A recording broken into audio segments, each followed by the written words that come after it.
Hi, I'm Lila Dawes, a romance writer who's in love with love, particularly when it takes place in small towns, and ranches are even better. And I'm here to talk about my Cowgirls Do It Better series, set on a ranch in Wyoming where the cowgirls run the show. Welcome to Love Letters and Books, a podcast for anyone who loves a good story. This is a soft space to explore romance and books, where no topic is too taboo. I'm your host, Casey, and this week I'm sitting down with Lila Dawes. She's a UK-based romance author, and we're talking about her book, Redemption, which is book 1 in her Cowgirls Do It Better series, a slow burn, enemies to lovers, cowboy romance set against the Grand Tetons, where the women run the ranch, the emotional stakes are sky high, and forgiveness is the hardest thing anyone is asked to do. Lila, welcome to the Love Letters and Books podcast. I am so glad you're here. Thank you for having me as well. I'm very excited to do this. Ever since you reached out, I've been listening to loads of the episodes and that, so it's been really excited. I'm very excited to do this. Oh, that makes me feel so good. I don't know why I'm surprised that people listen to, but anytime someone tells me, I have that moment where I'm like, you did? That's so nice. That's like when someone says they've read your book. I'm like, oh, you did? Someone read it? You did? You know, it's that strange feeling of, oh, I created something, I put it out there, and people actually consumed it. Well, Lila, I was introduced to you by my friend and author, Allie Roberts. She was on the podcast. We were doing an episode where we talked about every book except for Allie's books because she wanted to talk about cowboy romance. And she suggested your series. So I did what I always do. That night, I bought it, read the book in one sitting, loved it, and emailed you and said, we need to have you on the podcast. So thank you so much for responding and making this happen. I'm very excited. And thank you to Allie as well, if she listens to this. Allie, you better listen to this. I'll make her listen to this. I will send this to her. No, well, let's begin at the beginning. Because while you have been published since, I believe, 2021, my entry point into your writing was a series that you put out in 2025. And I would love for you to tell us a little bit about it. So it's the Cowgirls Do It Better series. And so I released the first one, or the first two, last year. And it's essentially my take on everyone loving a cowboy, but actually, what if it was the girls that ran the ranch? And the idea, it came to me. I was watching so in the UK here, I don't feel like there's a massive country music kind of scene. I know there is stuff that goes on and there's festivals and things, but it's not really on TV. But each year we get a snippet of the CMAs, and they shorten it to an hour chunk of highlights. And I was still living with my parents because life was going really well for me. We'll get into that later. Yeah. And I was at home one night, and I just put the CMAs on, and because I do a little bit of country music, and I don't even know what song it was. I don't remember, but it just said something about a cowgirl in it. And then I was just sat there, and my mind just went, oh, cowboys are really big at the moment. And I was like, what if I wrote cowgirls? And then I'd literally I got Kat and I got Jack, and I got their story immediately, which is weird because it's not a story that would normally just pop for anyone who's listening. someone's... I'm shaking my head because that was a very unique story. I cannot wait until we dive into it. But that's how the series came to you, with their story. Yes, yeah. And then I just sort of built it out from there, and I could just picture these gorgeous, strong, independent women in my head. And then the series, and I was like, well, Cowgirls Do It Better.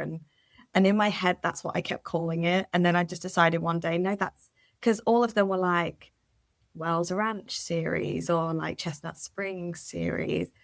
And I was like, I'm going to have to call it something. And then I just decided, no, that's it. That is what it is. Cowgirls Do It Better. So that's what the series is called. And then I've just built it out from there. Well, one of my favorite things about this series is that you chose to set it against the Grand Tetons in Wyoming, where I used to live. So I need to know, why did you choose Wyoming? Have you ever visited? Why were you inspired? I've never visited Wyoming. I've only been to the States twice, and it was Florida and New York. So I've never even been over Literally the that way. antithesis of Wyoming. Yeah. Okay. You captured the magic of it, I have to be honest with you. I'm really glad to hear that as well, because it is really hard, especially if, obviously, from my accent you can tell it's not from States. I'm UK born, and we don't have ranches over here. Like the closest you get is like a farm, and it's like a farm in the countryside. Like, it's very different. It's not necessarily sexy. I bet, and if there's any farmer listening, I'm so sorry. The farmers that listen to the Love Letters and Books podcast. There'll be an understanding and benevolent group, so don't worry about it. Yes. And when I was looking into it, I discovered that Wyoming is the cowboy capital.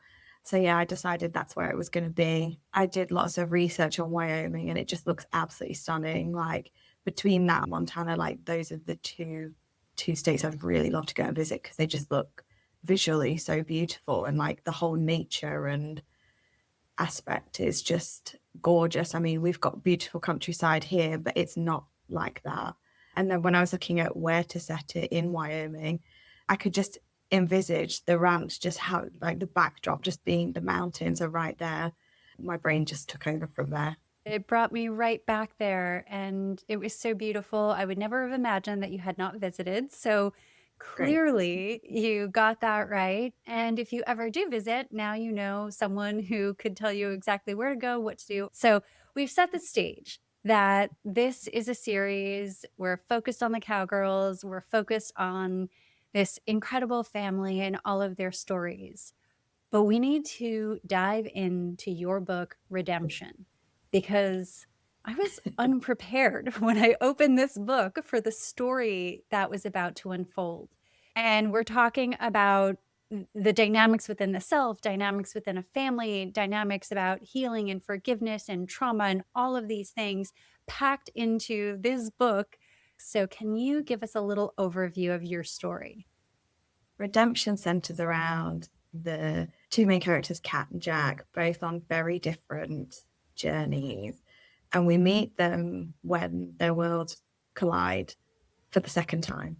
Unfortunately, Kat's father has just passed away. He has been running the ranch and looking after her and her 4 sisters. And as Kat's the eldest, she's been working with him on the ranch, just doing day-to-day stuff. She wasn't really involved in the business side of things.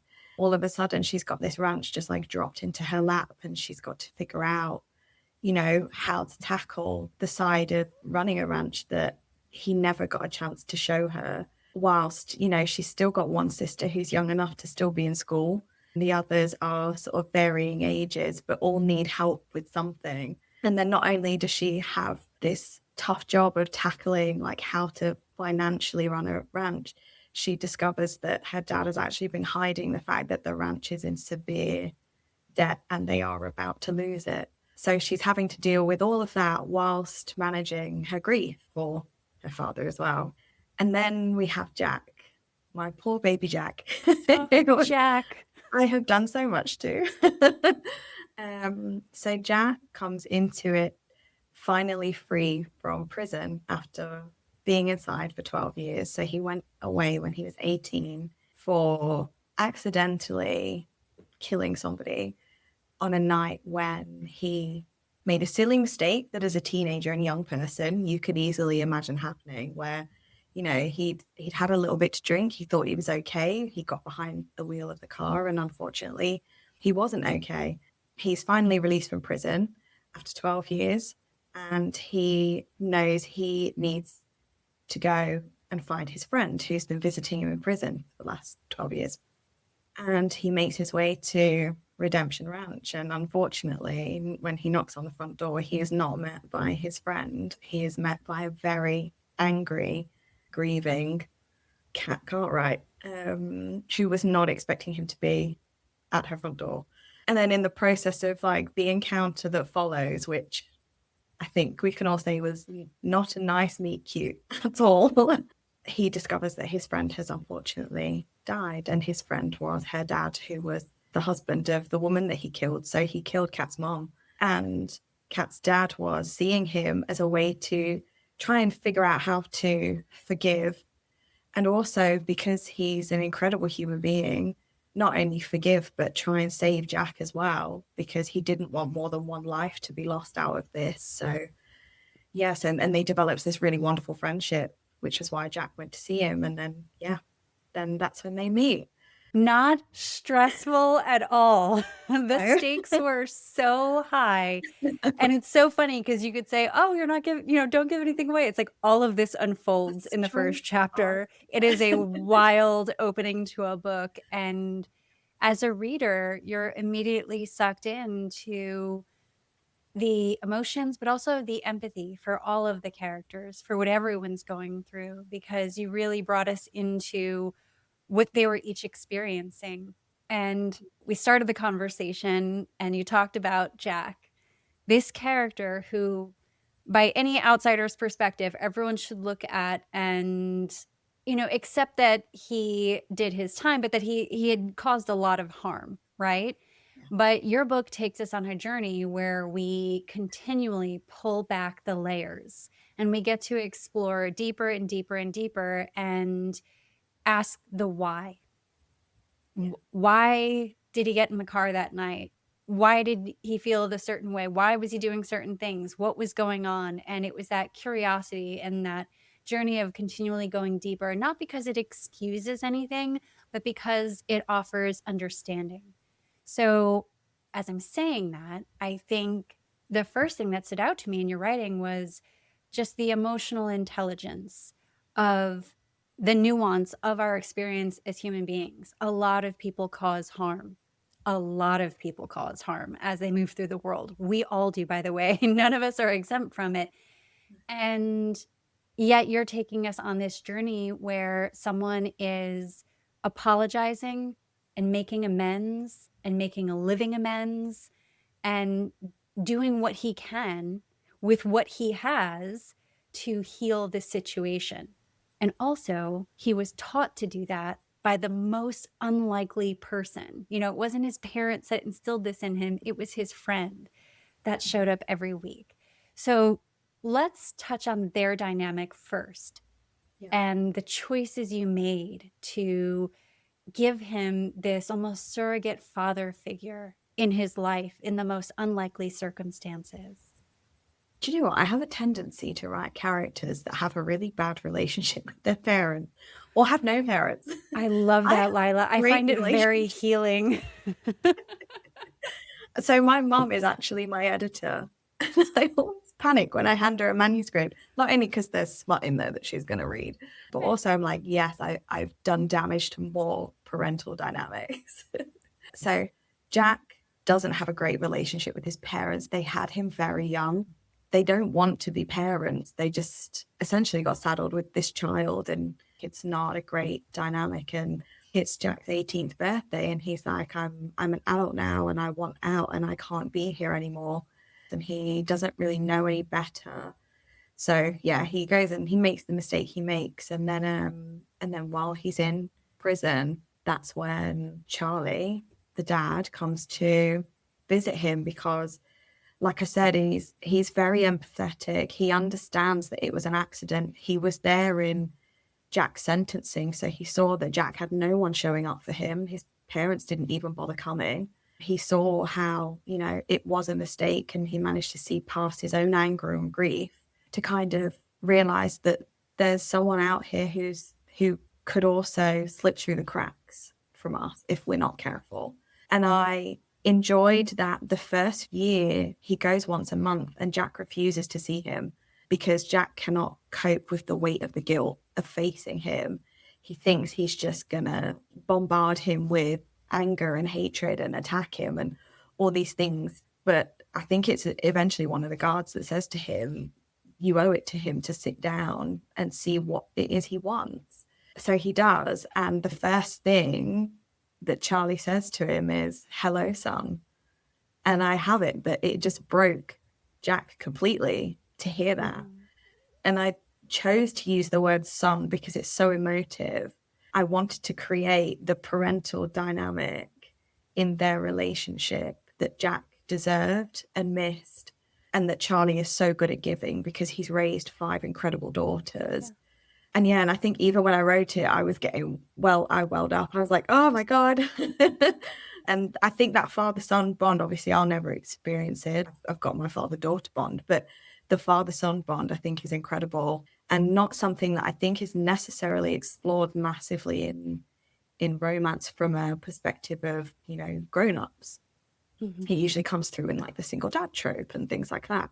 So then over the course of the next 11 years at that point, Charlie goes to see Jack every month. He turns up without fail. Not all the visits are easy, because at the end of the day, Charlie is as flawed as the rest of us. And although he wants to forgive Jack and he loves him like a son, he does have days where he's like, you took the one thing from me that I could not cope with losing.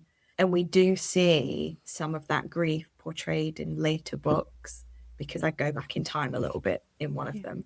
And then eventually it gets to a point where they become such good friends and they do have that bond that is essentially unbreakable. And he's the reason that Jack's kept going. And I do flashback through the book because I didn't want to do a big dump of all their times that they see each other, because I feel like if you get bits here and there, it helps build the narrative over time and shows you a relationship developing as well in a really authentic way. And then so over time, Charlie starts saying, we need to think about what's going to happen when you get out of here. And I think Jack says something like, I've got a couple of years to go yet. And he's like, well, yeah, but you need to start thinking about it and planning for your future. And it's the first time Jack goes, oh my God, I've actually got a future, because he's lost such key years, like those years from 18 to 30, 31, like so much development in that time, so much life experience is just lost. So he essentially has to come out and start all over again. And he's only got one safe place he can go to. And then, unfortunately, Charlie isn't there when he comes out. So he then has to deal with the grief of that loss in the same way that the girls have to, because he's been the number one person in Jack's life for the last 12 years. I love that we're talking about it, because I did feel like you were bringing us to a much deeper place. And so you could just say, oh, like third level emotions if you're trying to capture it, but it was just more than that. And, I feel pressure right now because I want to express how much I loved the story. And I remember when I was speaking about it with Allie, I told her about this incredible experience I had attending The Moth, which is something that happens here. It's a stand-up spoken word nonprofit storytelling. It's pretty well known here in the States. And one night I was there for storytelling, and it was about forgiveness. And it was Hector Black, and you can find his story online and listen to it. And it was just so beautiful and moving. And I remember one of the things that he said was, when you forgive someone, you begin to care about them again. Because he was sharing this powerful story of offering forgiveness that he didn't even think he had within him. But it was that continual, like, going back and meeting your edges, right? That edge within us that says, I can't do that. I don't have that with me. I'm excused from that because I've had this terrible thing happen to me. I don't need to ever do that again. And it's meeting that edge and like continually just going a little further past it. And, I heard someone once say that, intimacy is sometimes just sitting in discomfort like 3 seconds longer than you want to. And it's those 3 seconds that can kind of change everything. And I loved that you invited us into this dynamic between these two men and allowed us to see that Charlie struggled, because that's something that you could have easily glazed over. Oh, he was just this perfect guy who immediately felt sad for this kid and just helped him out. But it was that intimacy of the relationship, of actually sharing your truth. Like, I'm angry at you. You took this thing from me. I'm hurt. You destroyed my family, and I'm still here.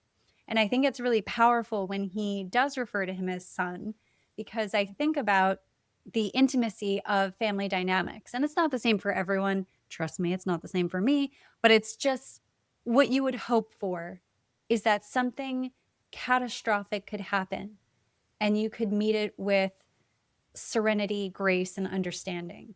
And that's what he offers Jack. And it's such a gift, and he doesn't even get to see the return on investment also, is that Jack brings all of those incredible experiences he had directly back to his girls and is of service to them, which, I mean, you just take us on such a beautiful journey. And I love all the little like surprises about the relationships and everyone's little inner worlds. But I really did think it was such a beautiful experience for a reader.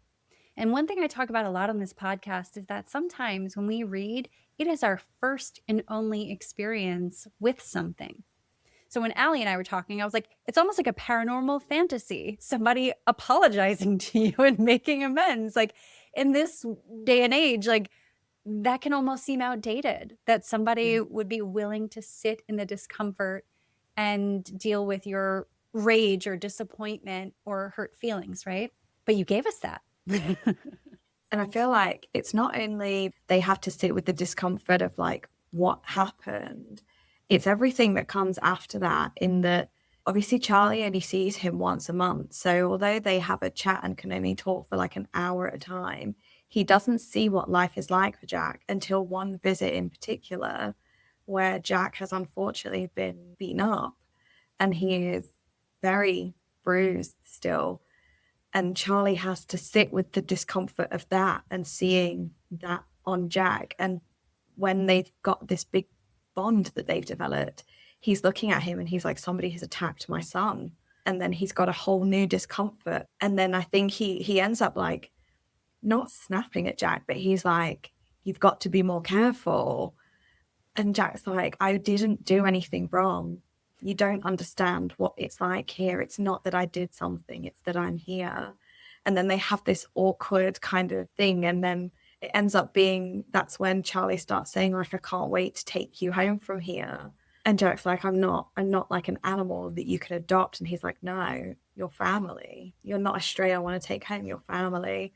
And this is how I feel about you. And these are my intentions as to what's going to happen in the end. So he starts laying the groundwork, but they have to face a few difficult things. And I think seeing somebody you care about injured in that way is really hard, especially from a parental kind of point of view as well. That's your child that's been hurt. So yeah, I think there's a few things I want to put Charlie through. He's been through it. I'm noticing that about you. You don't shy away from putting people through it, because we haven't even touched on the girls yet, because this man shows up at this ranch. And I do want to state for the record, there is a huge romance that goes on in this story. But I think that the reason I wanted to begin talking about Jack's experience is because it lays the foundation so that he can show up in that way, that he can be a partner, he can be part of a family, because he had no experience. It's not that he was a bad person. He had no experience with that prior to meeting Charlie. And so he goes through this massive transformation, and we see it in all of the caretaking, the attention, the showing up, the respecting of boundaries, the responsiveness, and not being thwarted by some big emotions that were surrounding him. And those girls are a little scary, you know what I mean?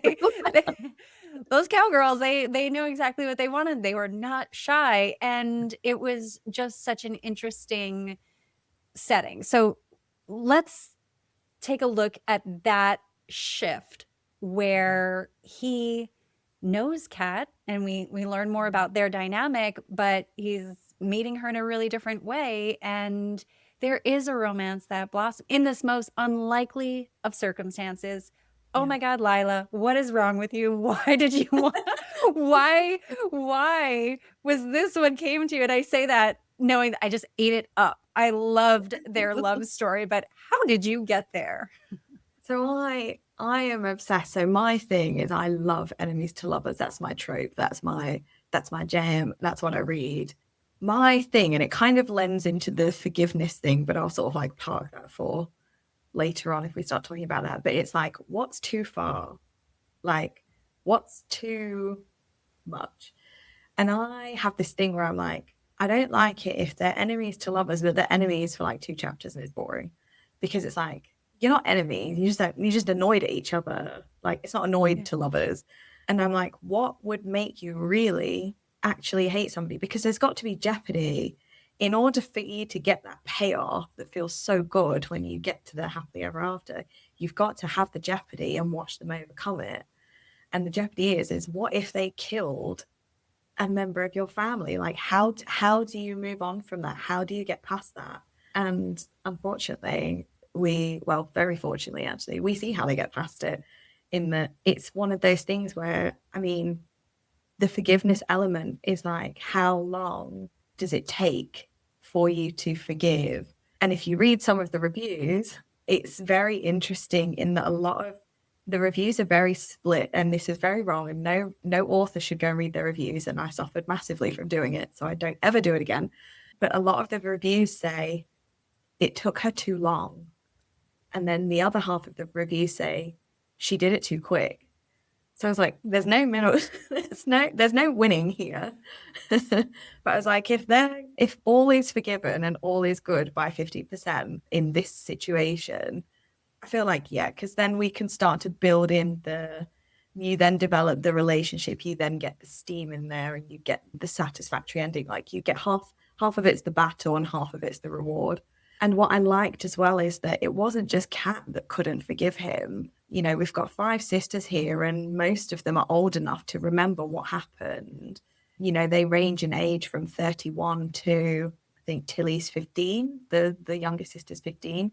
So Tilly was a baby when it happened. She doesn't remember anything. So I really liked having a range of reaction in the sisters to Jack, because I thought they can't all hate him, they can't all love him. There's got to be a mix because everybody's different.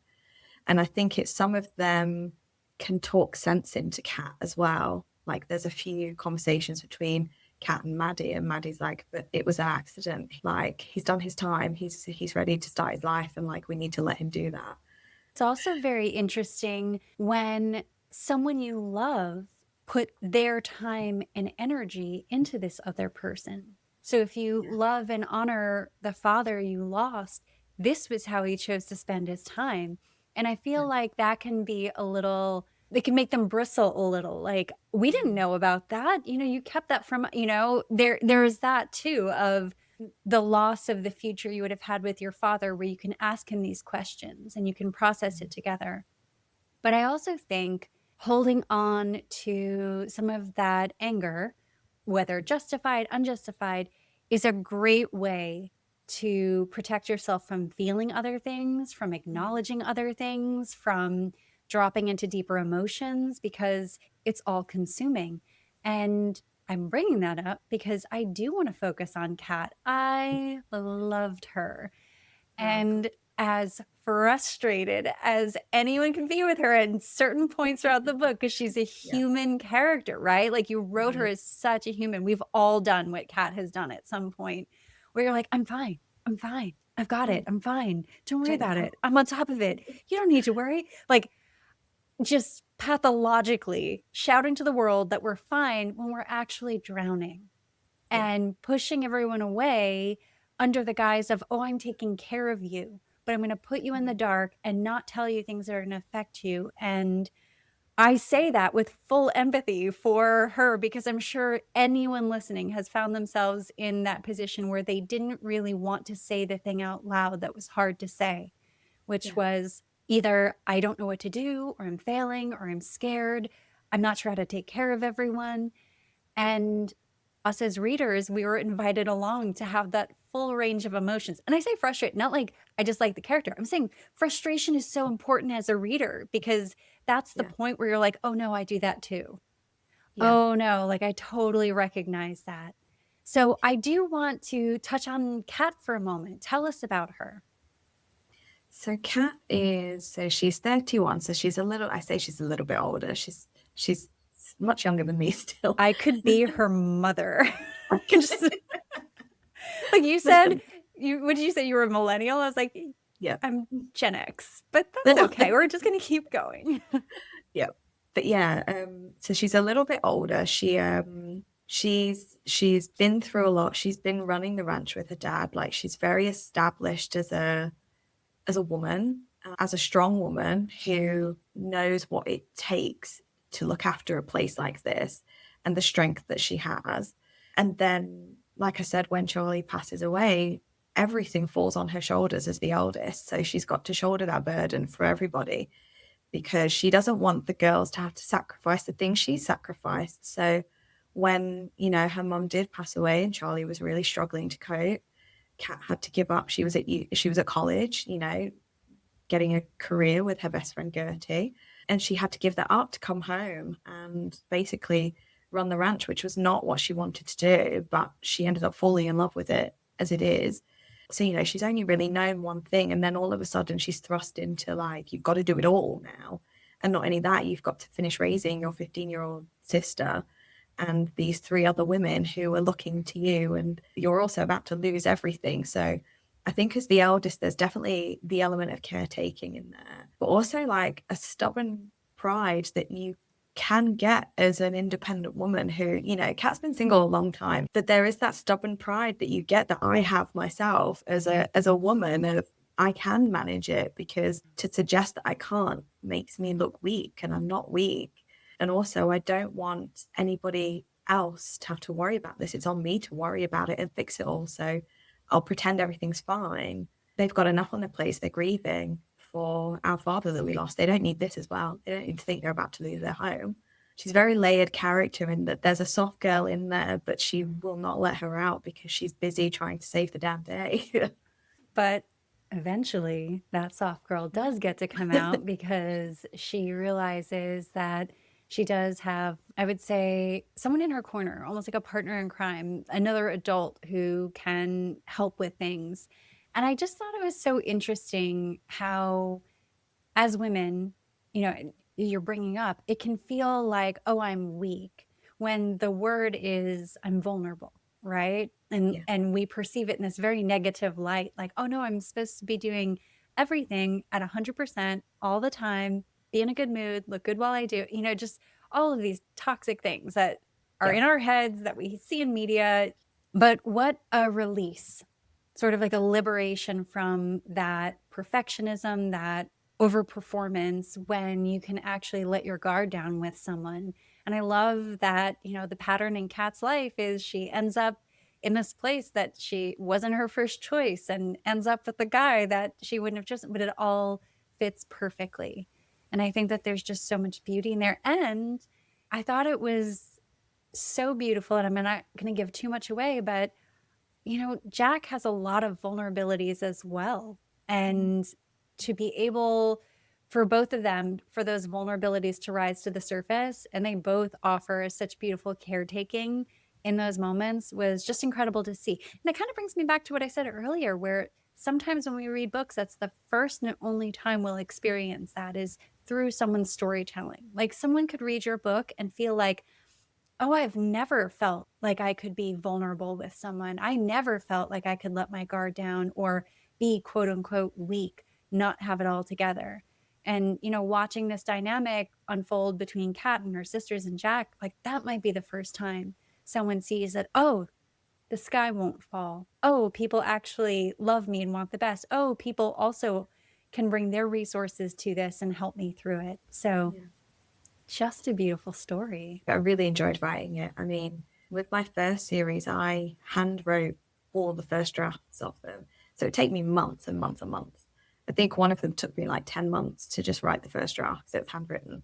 But I wrote Redemption in 6 weeks. I typed it up. It was the first time I'd written first person as well. But yeah, I got it finished in 6 weeks, the first draft. And I feel like it was just testament to how exciting this story was, that I just could not stop writing it and getting it down on paper. And I love it. I love writing. That's so exciting to hear. I love that. And I love that your mom is your editor. You dropped that in earlier, and I would let's get awkward for a second. What is that like? Is that what she does professionally? Is this just a passion? How did that come to be? So my mom is also an indie author, but she writes like 1930s style Agatha Christie murder mystery. So we write very different things. Can I talk to your mom? This is so exciting. Is your mom going to be a guest on the podcast next? I'm really looking forward to this. Hi. But yeah, and so basically I wrote my first book in COVID, and I did it secretly. I didn't tell anyone I was doing it. I didn't even tell any of my friends until my second book came out that I'd done it. I just kept it to myself. And I didn't even tell my mom until I'd done it. And I was about to drop it basically because I was so worried about everybody judging me. And for the fact that it was smutty romance as well, I was like, you know, it's your parents. It's like, oh, sex awkward.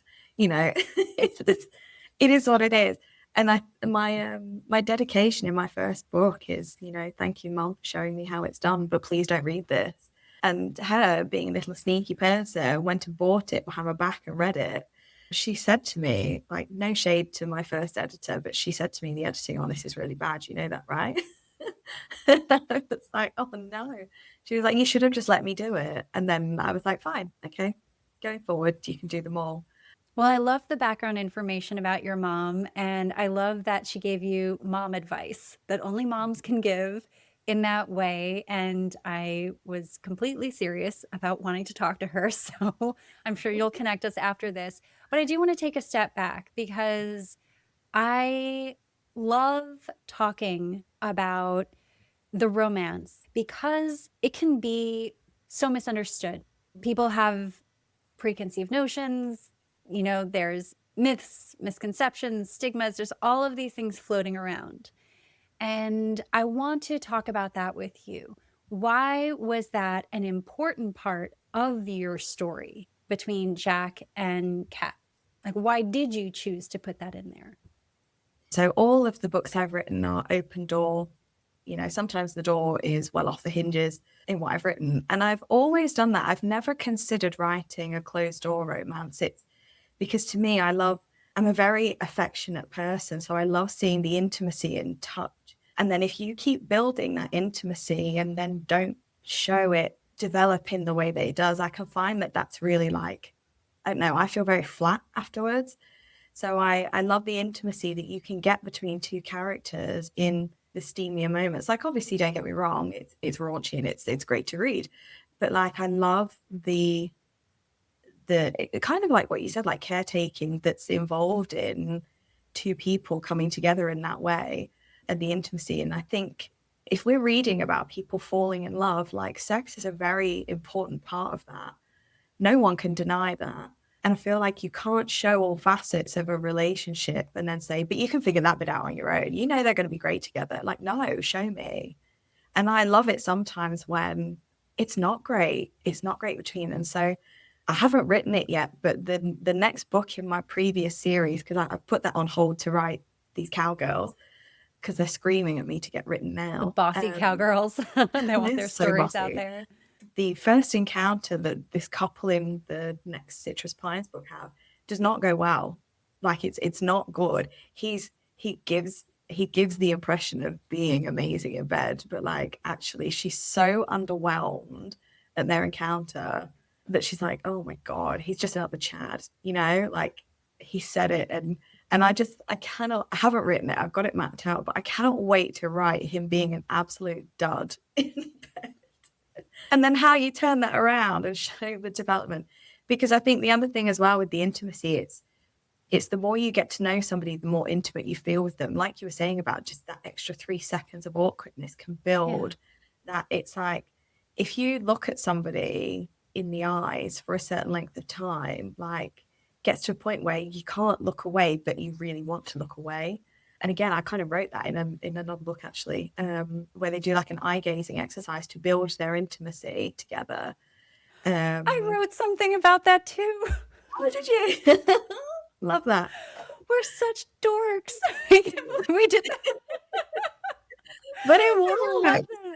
That's so funny. No, I just think it's so sweet. And I used to have the therapy podcast. And I did a whole episode about eye gazing and like sitting with discomfort. So you just made me laugh so hard. And I didn't mean like dorks, like, oh my God, like no, just it's such a it's such a thing that people would almost cringe at, but it's like it brings you to such a deep place, like, and no one talks about it. And I just love that you wrote about that. Yeah. The thing that I hate as well is that there's still such a stigma, and I feel like I'm trying to do my bit in terms of getting rid of that, because it is still there and it really shouldn't be. I feel like the wave of romance is is really strong at the moment, especially, you know, romance with sex in it. It's becoming more and more acceptable in society, as it should, because you see, like you were saying about seeing people on TV, and it's like men hurting women all the time. Like me and one of my other friends, like we both read and loved the Outlander series by Diana Gabaldon, and yet I cannot watch it on TV now. I think I had to stop because they were just constantly abusing women, and I was like, I don't like, I know this happened then. A lot of things happened back in the day. I don't need to see it all the time. And how is that more accepted than a consensual romantic experience between two people who love each other? And I think even in that first series of Outlander, I was very intrigued to see what they would do, because I don't know if you've read it or if you've seen it, but there is a rape scene between two men in there. And I was very interested to see what they were going to do with it, if they were going to keep it in, because it is part of the main character's development in a horrible way. And they kept it in, but the volume of complaints that were received when a woman had also been raped in that same episode of the man being raped versus the woman was huge. And I just thought, but it's the same thing. How is it worse in one? I'm glad you brought it up, though. Yeah, no, I'm glad you brought it up. I'm glad we're talking about it, because I think it's an invitation to take what we think is true and kind of like peel it back and say, well, why do I think that way? You know, because sometimes people will even figure out that I have a podcast and they'll be like, oh, what are you talking about? And I'll mention that, I don't know, my favorite genre is horror. I love talking about romance. I love dark romance. And it's so interesting, the response that people have of, oh, that. And I'm like, that's okay if you feel that way.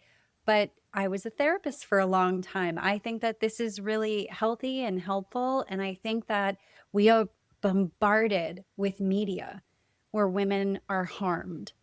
And it is so normalized. And here we are carving out space where there's all these different layers to it, like you were talking about, like a consensual, happy relationship where people want to be together and people feel satisfied and seen and understood and communicate and work things out. And that's what people can be appalled by.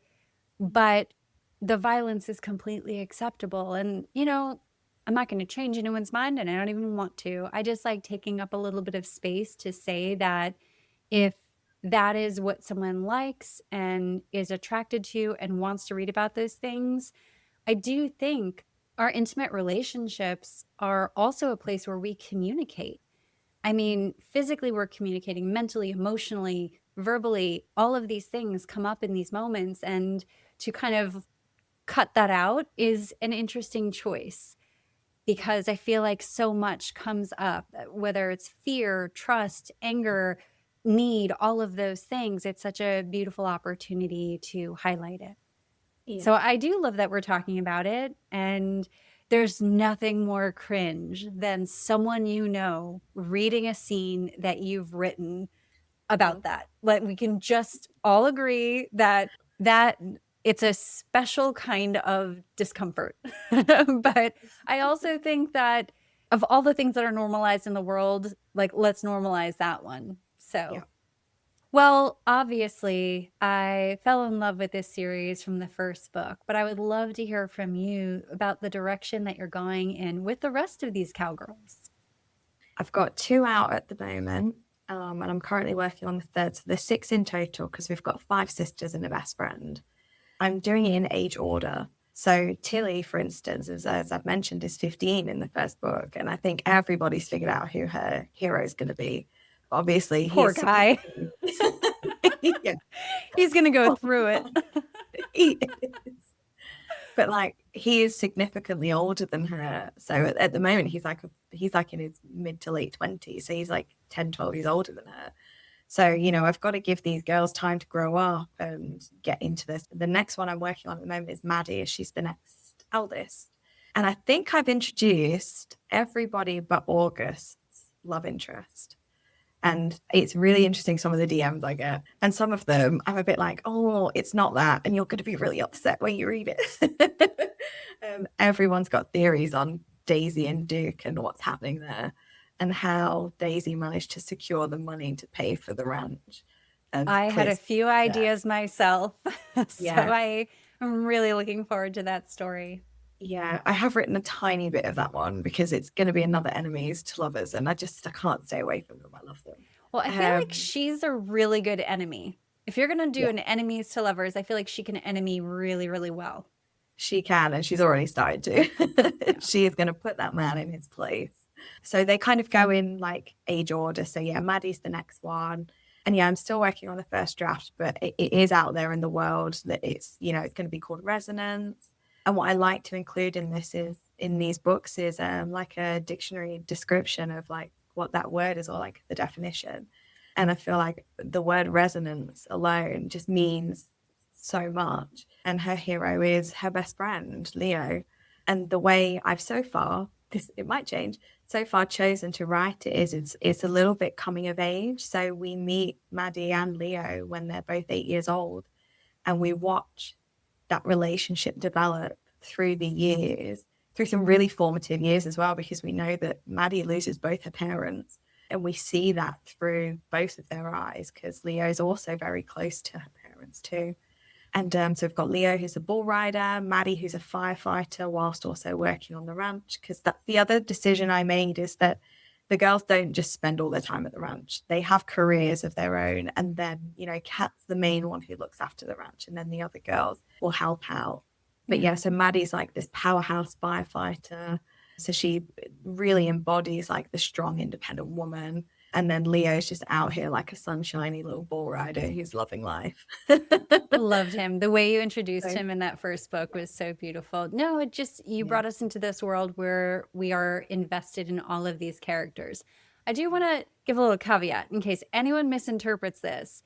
Tilly's book, her main male character is not involved with her, right? We're saying very clearly, I think it's very important because people can misunderstand things. This person has wonderful boundaries. He's been very clear, and that has been established since book 1. So I just want to say that for anyone listening, this is a safe and beautiful series to drop into, and it feels like there is so much romance, but also all of that depth of emotion. Your characters are really on a cathartic journey. And, yes, we've been introduced to them in book 1 at this point of grief, but they all probably have much bigger stories, and I can't wait to read them. Can't wait to write them. Well, I had one lingering question before we pivot to the love letter, and it was something I read about you. I read that you are a huge fan of Sweet Valley High. Oh my God, yes. Is this true? I talk about Sweet Valley High on this podcast because I feel like I moved to California because of Jessica and Elizabeth Wakefield. And I was like, that's the life I've always been meant to have. And I ended up here, of all things. Oh, I love that. I've not spoke about Sweet Valley. Where did you read that? Somewhere you wrote about it, because I was doing some research on you and I was like, I love this girl because this is something I would say. Like, I would put that out there and be like, oh no, my formative years were, spent reading Sweet Valley High and picturing life in California. But I love that. And I think that there is something so beautiful about that. And I just wanted to touch on that. So Lila, let's pivot a little bit, because the name of this podcast is Love Letters and Books. And I always invite my guests to write and read a love letter, either to their younger selves or to their readers. So I would like to give you the floor. Okay, thank you. So I decided to write a love letter to my past self. Hi, you. I say you because you haven't decided on your pen name yet, but don't worry, it will come to you. In the meantime, stop feeling so bad that you didn't start this journey until you were 33. Stop feeling so bad that you did it in COVID, like so many other authors. And so what if some pre-existing authors look down on you for starting then? You have actually been writing your whole life and you just didn't realize it, but you will. Now you're going to go through a rough patch in a few years where you'll be so exhausted from working 2 jobs that you doubt yourself. You'll doubt everything, and you'll doubt worse than you ever have before. And when you do, you're going to find all your old notes to yourself, old story ideas and half-written manuscripts, and realize you've always been a writer. And you know what's great about starting as late as you did? You have so many ideas. You've got a wealth of ideas to choose from, so you'll never get stuck for what to write next. And isn't that so exciting? This journey is going to be really freaking hard. So make sure you spend the next few years growing thick skin. It's okay if it doesn't grow as thick as you need it to, though. You'll make mistakes and you'll learn and grow. And one day you'll learn not to read your reviews, to not spiral after one drop of negative in an ocean of positive. So stop doubting everything you do, stop doubting your ability, and stop doubting that you deserve a seat at the table and pull up your own damn chair, just like Cat would. Love, future Lila. Oh, Lila, that was so beautiful. And I really, really appreciate that. I always love those love letters to the younger selves, because I feel like, yes, you wrote it for you, but so many of us can resonate with it. So thank you very much. And for anyone listening who enjoyed this interview, I'm going to make sure to put Lila's links in the show notes for her social media and where you can find her books. So Lila, do you have a social media platform that is sort of your home, where you feel is where you connect with people the most? I think Instagram's probably the best one for me. That's where you'll usually catch me. I love talking to readers, whether you're in my messages or commenting on posts, or I'm commenting on your post being like, oh my God, I read this and loved it too. That's like a thing I like to do. So yeah, it's usually Instagram the main one. Good. Well, I love talking to you. I'm so excited for the next books in this series, and I hope you and your mom come back on the podcast and join us soon. Yes, I would love to. Thank you. Thank you so much. Thank you for listening to this episode of Love Letters and Books, a podcast for anyone who loves a good story. If you enjoyed this episode, please take a moment to follow, rate, and review this podcast on your favorite listening platform. You can find me on both Instagram and TikTok at Love Letters and Books. And if you're interested in being a guest on Love Letters and Books, suggesting your favorite author, or just want to write in an original love letter to yourself or someone else to be read on air, please send me an email at lovelettersandbookspodcast@gmail.com.